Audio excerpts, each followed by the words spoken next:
Absolutely. But as an artist, I'm just wondering, Avalanche, what does that take away from your ability or to be an artist and to create the music? Or do you have to spend a lot of time on the computer as opposed to making your music? You know what? I'm gonna be honest. To me, it's for me, it's taking some getting used to, because I guess you could say I'm from the old way of doing things, where you have to kind of go out there on the ground and promote, CDs, flyers, and just kind of ground level getting in people's face. But where the computer steps in now is that people's always around the computer.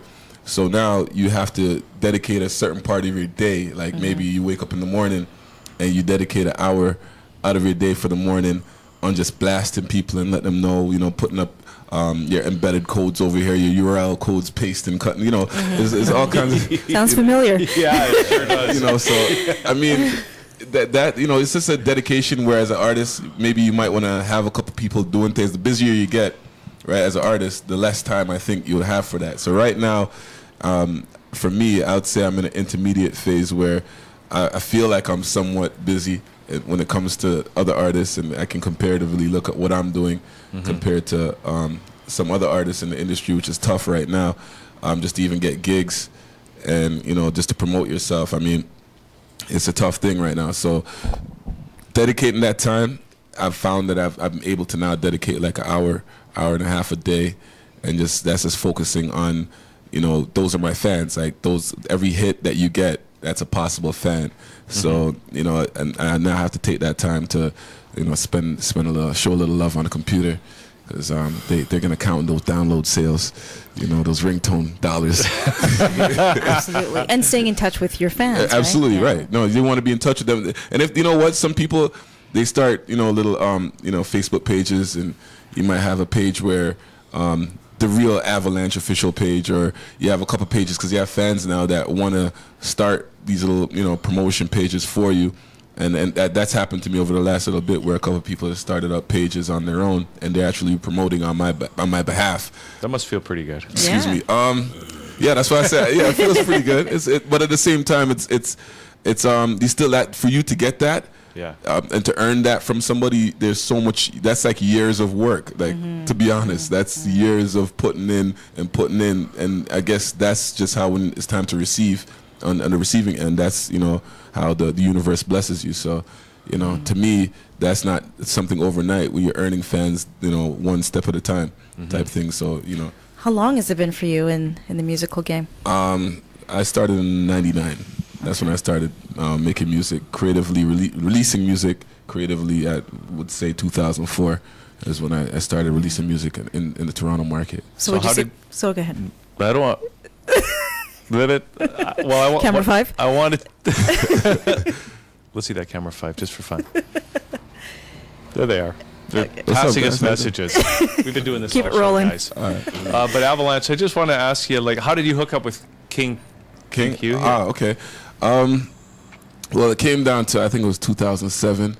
I moved to Ajax. And from where? I used to live in the town of Markham. Okay. Before that, so I moved to Ajax, and I was pretty much frustrated with the whole industry. The way I'm still frustrated with it, to be honest. But I'm taking a different route. Do tell. For sure. No, so I was pretty much getting ready for someone that's had 4 singles, heavy rotation on Flow, which is considered the #1 urban radio station in Canada. And before meeting King, I've already had a video that was played on Much Music for about 6 months, getting played like 5-6 times a day as well. That same video was in a YouTube competition, which 50 Cent, Polo the Don, and Common Sense were the judges that picked 20 of the best videos of that submission, and then from those videos you're voted on for the top prize, right?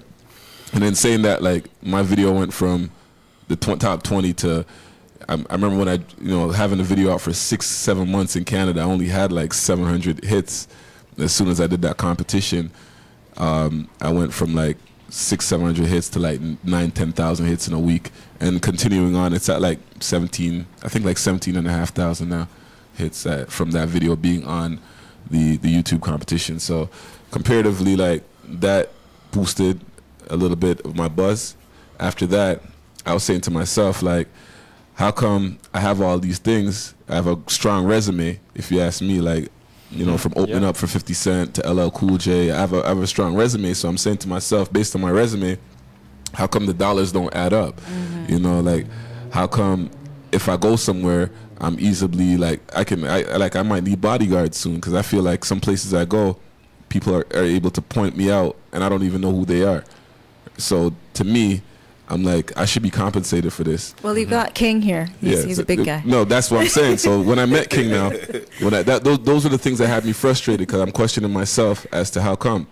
So when 2007, Unsigned Hype, I had a single, I See You Hating, that was on that countdown as well. That was #1 for a couple weeks as well.